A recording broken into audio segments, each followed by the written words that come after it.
I think they're a source of comfort. There is something just holding them sometimes in hard times, or difficult times. I think cloth is very soothing.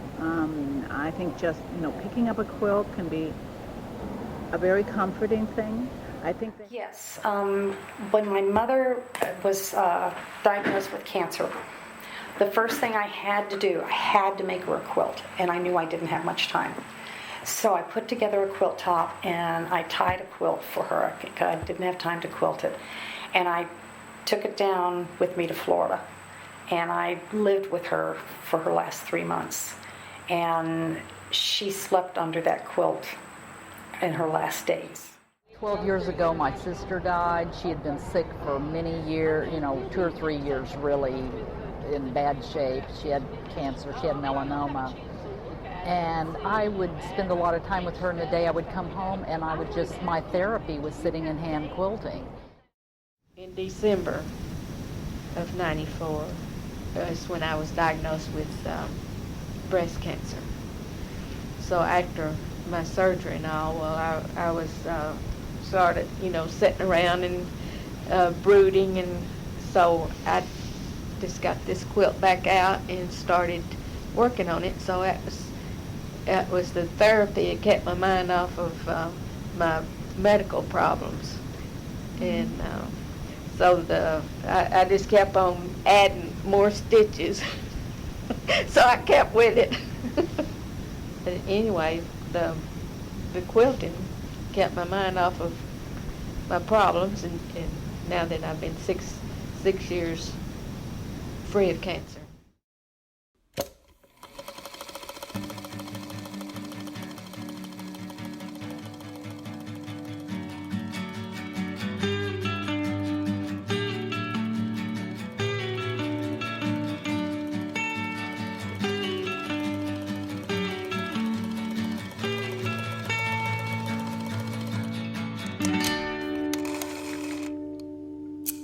Welcome to Running Stitch, a QSOS podcast.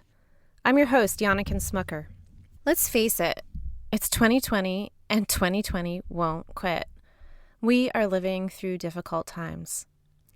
While the effects of the COVID-19 pandemic are unevenly felt, we are each in the midst of it. Looking at my social media feed, I can see that many of us are busy making. Sure, there are the ubiquitous loaves of sourdough bread, but many of us are also sewing. Perhaps like me, some quilt makers have added unstructured time on their hands and have turned to quilting as a way to fill it. I have been using quilt making to get through this difficult time, making haphazard, unplanned blocks one at a time without a specific goal in mind. And having this task to turn to is helping me fill the time, but it also serves as both this meditative and very creative act. The Quilt Alliance structures its Quilters SOS Save Our Stories oral history interviews with what we call quadrant questions, relating to 4 broad themes.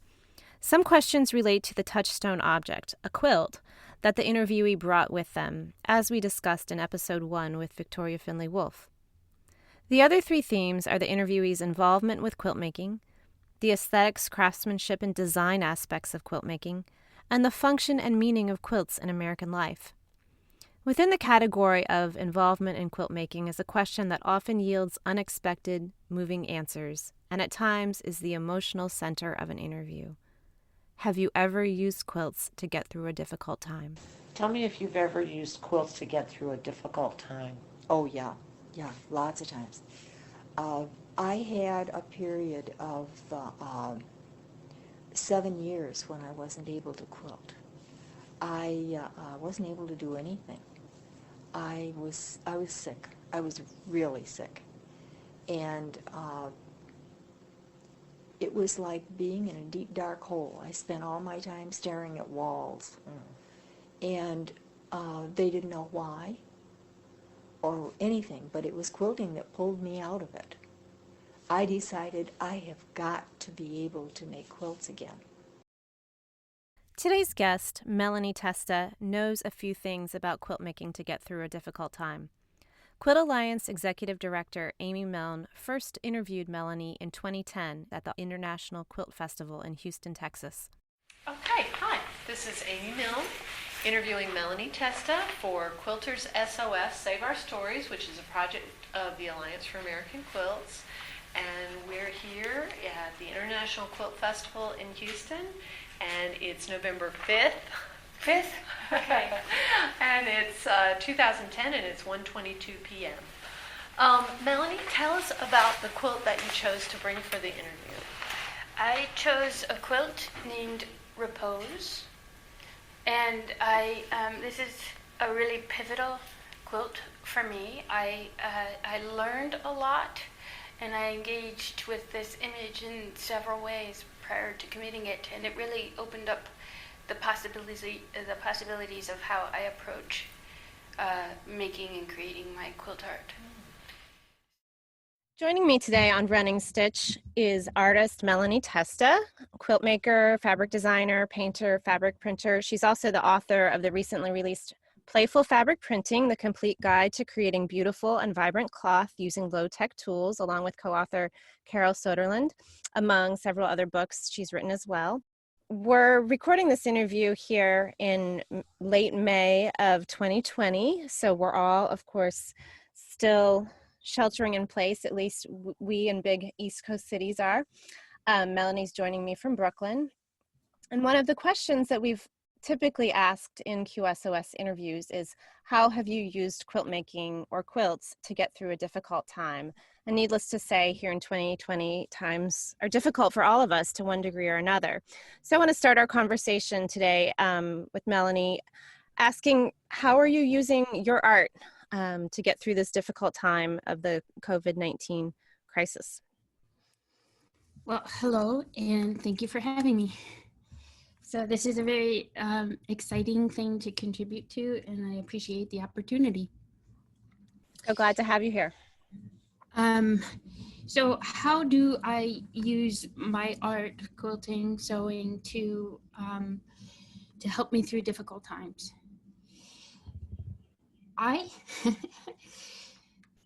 Quilting, making. I'll settle on that. However broadly you like to conceive it. Yeah.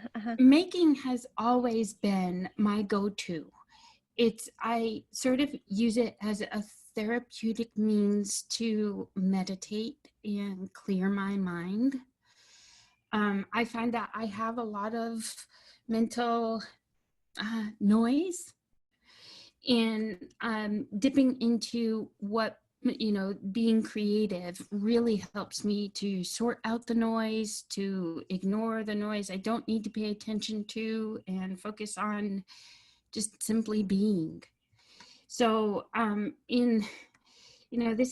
we're having a pandemic, and I live in New York City, and it hit here first, and it's been rolling across the country, and it's hard times right now, like staying indoors and the confinement, needing to stay at home.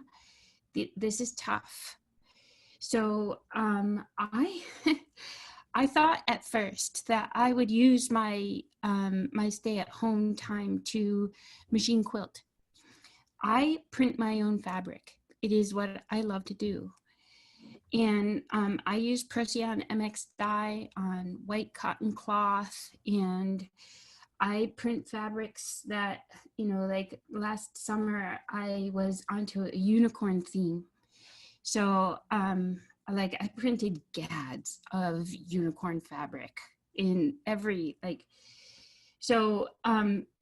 but you can't just print the fabrics. You also have to make quilt tops out of them. You can't just have piles of fabric. So I had 12 quilt tops. Wow, yeah. That's a lot of unicorn, yeah. That's too many quilt tops, and that's no completion there.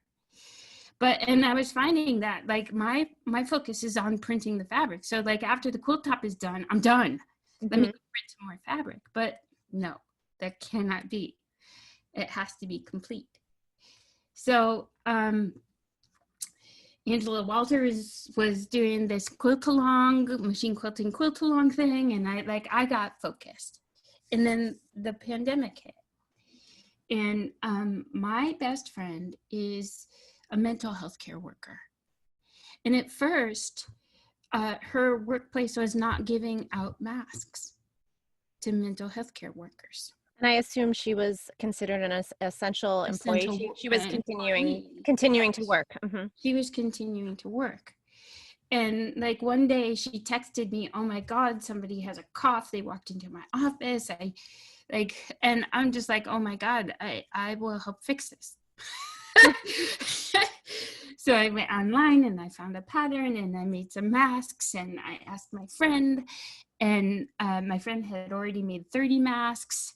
My friend was willing to drive to my original friend's home and drop these things off. And another friend in mental health care was like, "Oh my God, you're making masks? We need masks too."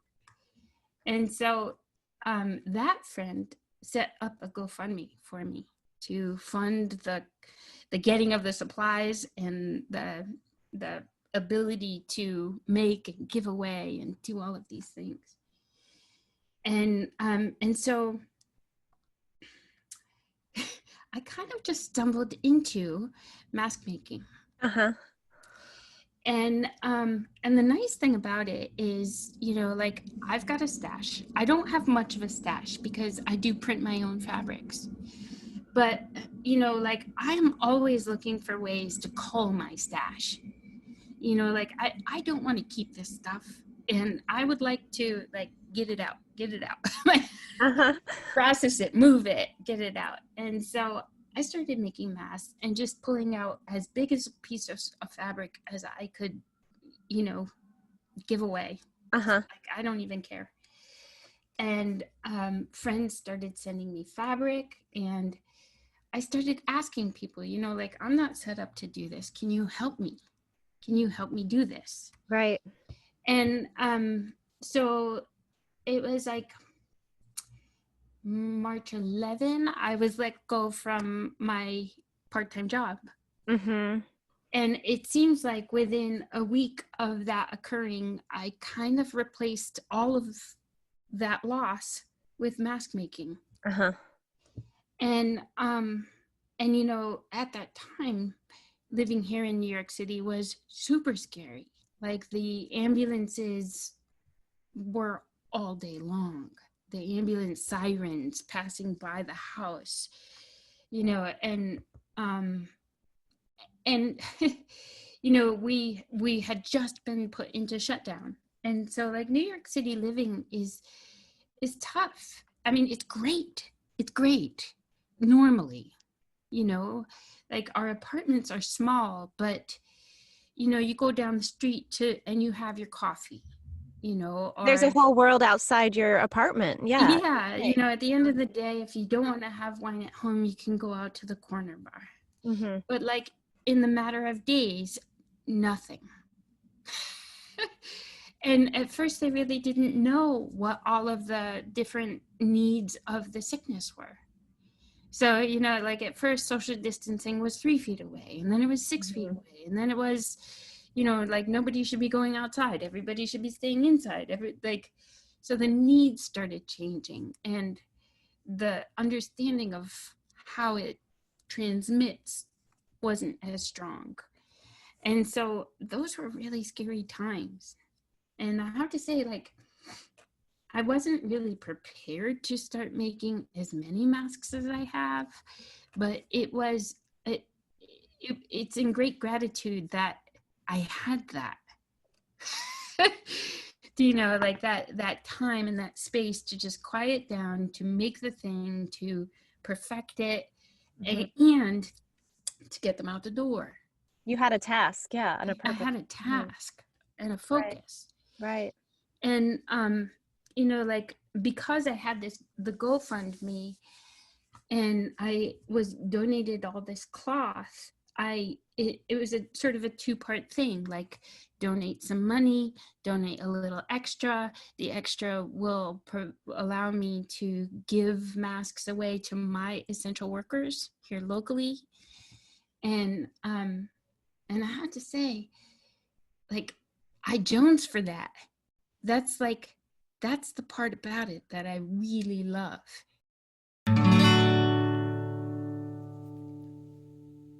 Let's take a break. I'm talking with Melanie Testa, and this is Running Stitch. Here's a moment from Melanie's 2010 QSOS interview where she describes her husband and her commitment and drive for creating and making things. You know, my husband is a beautiful man. He is. And he encourages me every step of the way. And I wouldn't be able to do any of this were it not for him and his faith in me. And, I have to say, at one point, he looked at me and he said, Melanie, everything you have said you will do, you have done. So whatever you want to do, just keep doing it. Now, back to the 2020 interview. And it's been really interesting. I've appreciated it. And really, like, giving the masks away has been a delight for me, has been an absolute delight. Like, there are park workers who their job is to, push a trash can and pick up trash, and like we should be making their jobs easier. Right. The first time I saw a park worker cleaning the park, she had a mask that she had pulled down. There was dirt on it. Like, I looked at her and I said, are they giving you masks on a regular basis? Do you work here often? I will come back. I will give you a good mask. And I did that. And I'm sure she was so grateful. I mean, she was so grateful. And I couldn't, when I met her again, like, I went back the next day, she wasn't there. Mm. I had told her, I will put a mask near this tree under a rock for you. So I went and I did it. I put the mask under the tree, and I checked back on it for 2 times. It was still there. And I went back the 3rd time, it wasn't there again. So then I was just walking down the street. I had 2 masks to give away, and I walked up to her. I couldn't even tell it was her. Like, she had on so much clothing. She had a mask across her face. All I could really see was her eyes. I looked at her and I said, excuse me, I'm giving away masks to essential workers. Would you like them? And she looked at me and she said, you remembered me. Oh. And even like, then there is, it's fantastic. There's a man, he had a bandana. Like, a bandana is not a mask. That's very sheer fabric. It's hardly doing anything for you. I'm sorry, you're making the effort, but that's not good enough.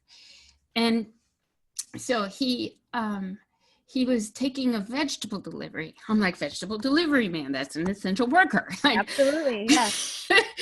I looked at him and I was like, you need a mask. And I handed it to him. I said, I'll give you 2. I gave him 2.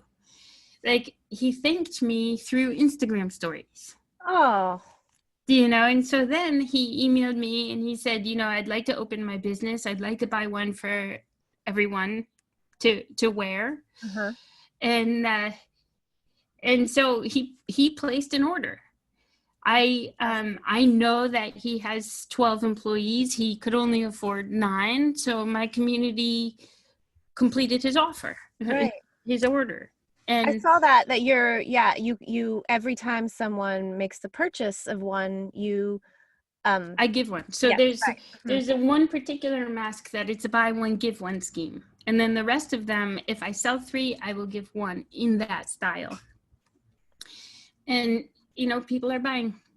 Good. So I just keep track of everything, and I keep updating my Instagram, which is at Melanie Testa. And it's keeping me busy. I like to dance walk. So tell me what that means. Yeah. It's goofy. So what happens is like, I have a whole bunch of masks that I need to mail out. I want to give masks away. So I package those in Ziploc bags with a little thank you note for the gratitude that I have for essential workers. And I give my masks away first. and then I go on my dance walk. My dance walk, it's my cardio. So I have my headphones in, I listen to music, and it's really like a cardio workout. Like it looks like skipping, lunging, it like jive walking, like prancer size. It's crazy looking. I'm sure that like it's people look at me. Let them look, whatever. Yeah. But I'm having fun and I'm getting my exercise in. And you're combining that with what's become this, kind of purpose-driven aspect of what you do now. Yeah. Right. So, and like we all need exercise, even in the midst of a pandemic. So I just I go into a lesser populated area and just do my thing. Yeah. Good. So has this ended up, I mean, I'm sure there is, as you've demonstrated, there's an art to mask making, and you've perfected it and figured out the various forms and everything. Is that replacing or supplementing some of what you would normally consider your artwork? Have you put that on hold for now, and as mask making? Mask making, pretty much, like whatever. Yeah. So the making it's fulfilling the making drive as well, obviously. Yeah. It's both work and a focus. Yeah. So I am planning to get back into my machine quilting. All those unicorn quilt tops. Yeah, and I have a lot of them. So it is replacing for the time being. Do you think your artwork over decades, how did that prepare you for this moment when you had to pivot to math? Pivot and do this. It's interesting. So the thing about this is that it's production sewing. And I have been a sample cutter. I've been a cutter.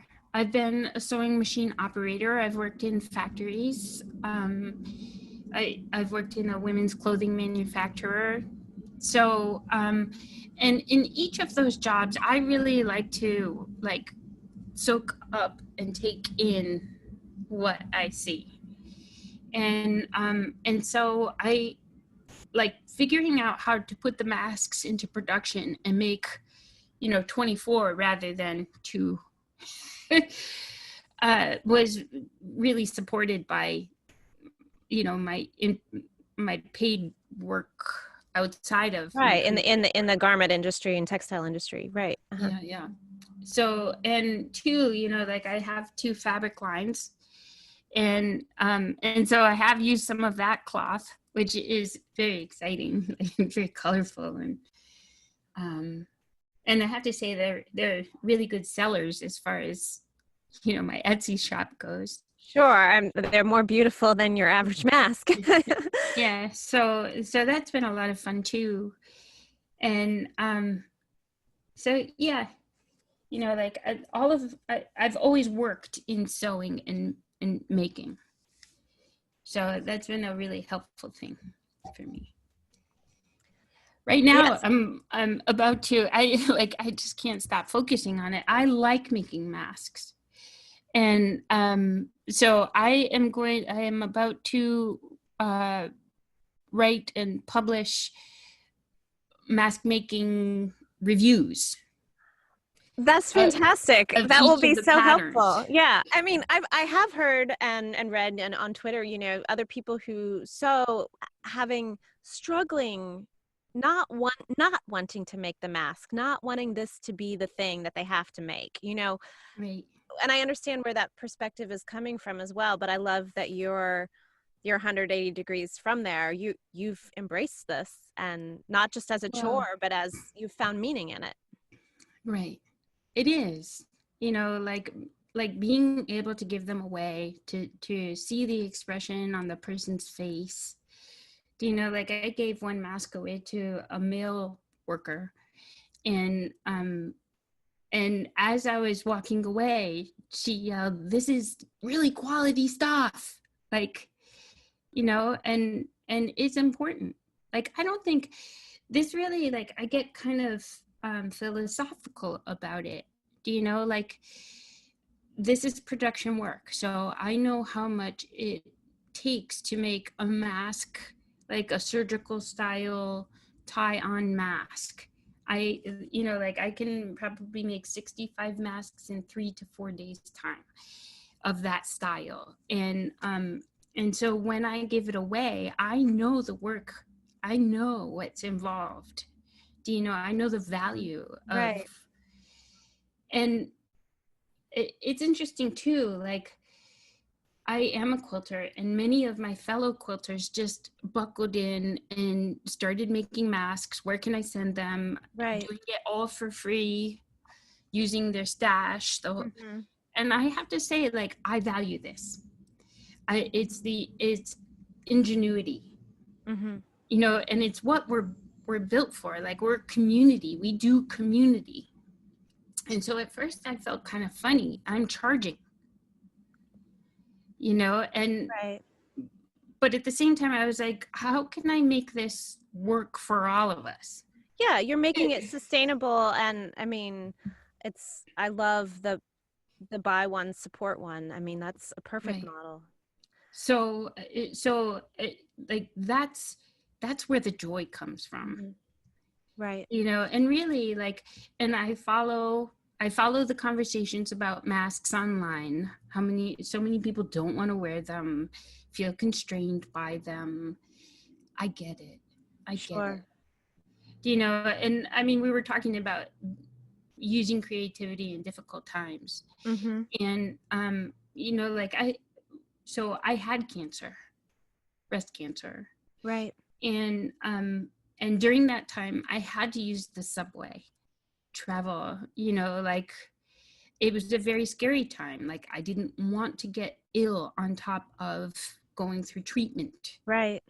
You know, and so I feel like that kind of prepared me, like it like gave me a context in my mind for mask making. You know, like this is something that we do for one another because we don't understand the extent of the illness we're facing. And, you know, this is a politeness. This is, I'm going to take care of me and keep me separate from you, and we'll do this thing. Mm-hmm. You know, like, so I really want to have the conversation that says, I am doing the polite thing here. Right. I don't know if this will do anything or if this will have the effect we all both want, but I'm going to do this thing. Mm-hmm. And why not do it with the best quality that you can do? Sure. Right. Make it beautiful as well. Yeah. Uh-huh. You know, like if you don't have a problem with it, then there's no problem. Right. So looking back, I mean, you turned to this obviously very hard time in your life in the past when you were going through cancer treatments. Was that another, how did you use your art at that point in your life as a resource? The interesting thing is the same week that I got diagnosed with breast cancer, I signed the contract to write my second book. Oh, wow. So that book is called Dreaming from the Journal Page. And in my normal style, I made enough artwork for 2 books. You know, but that was a blessing. Again, that was a blessing. Just like, you know, mask making is a blessing in this period. Mm-hmm. The book that I wrote during that period was a blessing because it gave me something to focus on beside the cancer. Right.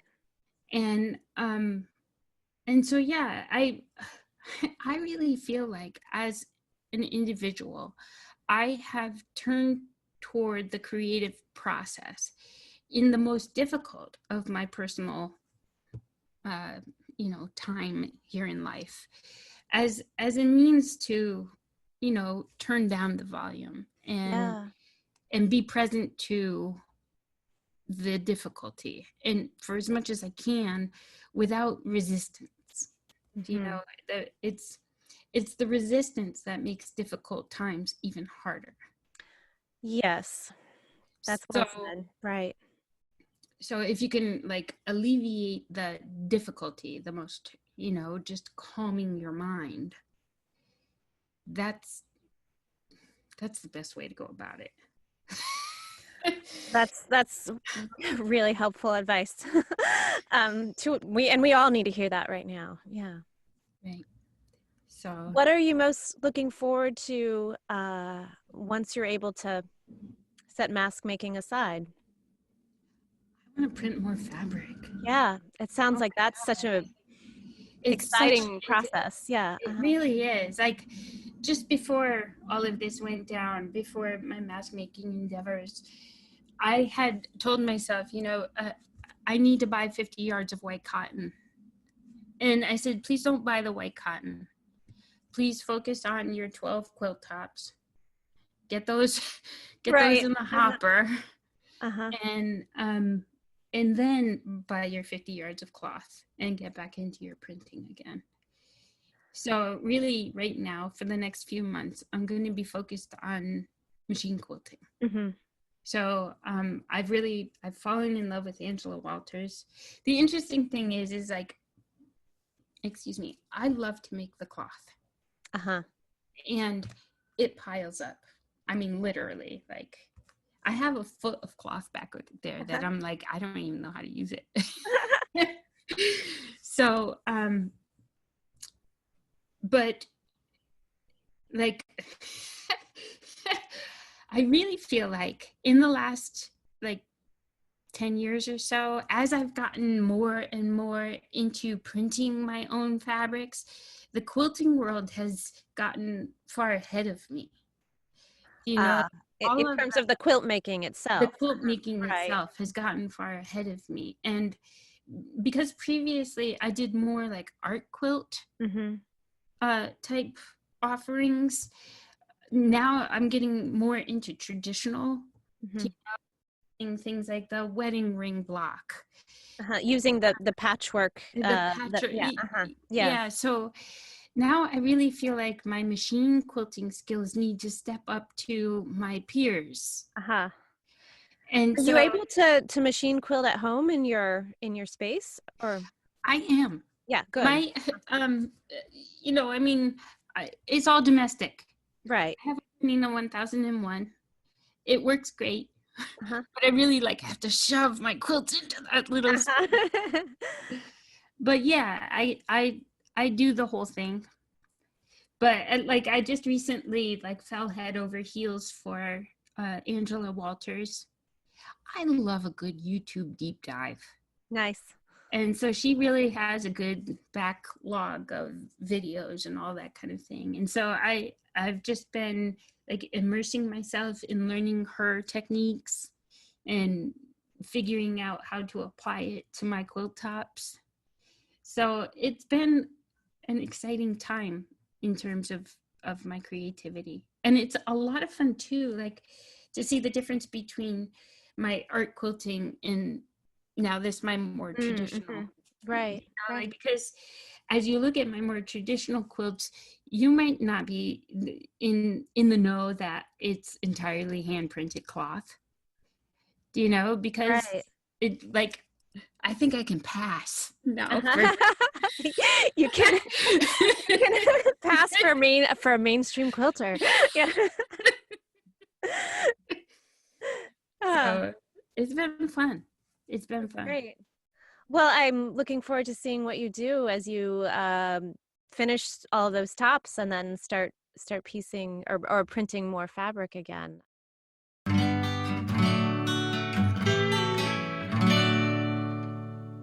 Well, thank you so much for joining me today. I've really been inspired by hearing about this project from you, and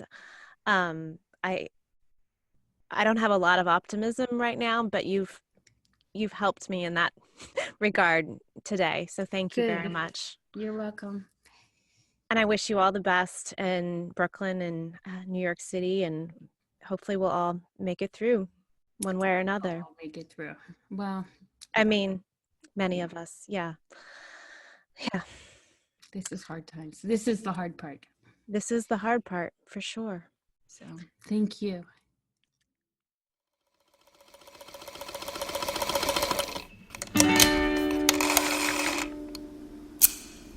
Melanie is such an inspiring person. One of the things I love best about revisiting QSOS interviews and oral history in general is that through a longitudinal view, we can see change over time. We can see growth, adaptation, and self-reflection. Back in 2010, Amy Milne asked Melanie during that first interview if she had ever used quilts to get through a difficult time. Let's listen to that now. So, have you ever used quilts to get through a difficult time in your life? Sure. Quilt making. Yeah. When I was 17 years old, I hitchhiked across country, and I smoked marijuana, and off the record, on the record, I don't know, and got a little lost. So when I returned back to Connecticut, I decided that an addictive lifestyle wasn't, or a negatively addictive lifestyle wasn't something that worked for me. So I think what I ended up doing was replacing a negative addiction with a positive one. Because now I honestly use art making to clarify my mind, and it's very meditative. It's an active meditation. I can really, when I'm sitting in machine quilting, I just empty. And I'm not, I'm not going in the flutter of the mind talk, and so I use it every day. The Quilt Alliance would love to hear how you are using quilts and quilt making, or your other kinds of making, to get through this difficult time. Tell the Quilt Alliance over Facebook or Instagram what you've been doing using the hashtag QuiltersShare, posting photos and narratives about your experiences using quilts to get by. You can also share your experiences in the public Facebook group, Come Tell Us, Quilters Share Stories from COVID-19, and you can find a direct link to that group and to Melanie's full QSOS interview and other interviews featured in this episode, as well as Melanie's Etsy site and details about her book on our episode page at quiltalliance.org/Running Stitch. If you are enjoying Running Stitch, we'd love for you to leave a review and rate us in your favorite podcast app. Join us next week when we talk to quilting legend Dr. Carolyn Mazlumi, founder of the Women of Color Quilters Network. We spoke during the week after George Floyd's death about ways we can preserve history and promote civil rights through telling stories through quilts.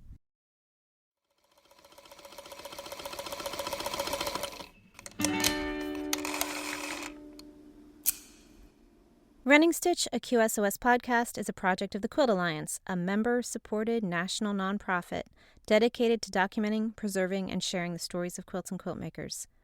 Running Stitch is hosted and written by me, Janneken Smucker, and I serve as co-producer with QSOS project manager Emma Parker, with support from Quilt Alliance executive director Amy Milne.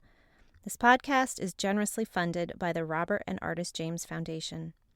QSOS oral history interviews are archived with our partners, the Louis B. Nunn Center for Oral History at the University of Kentucky Libraries and at the Library of Congress American Folklife Center.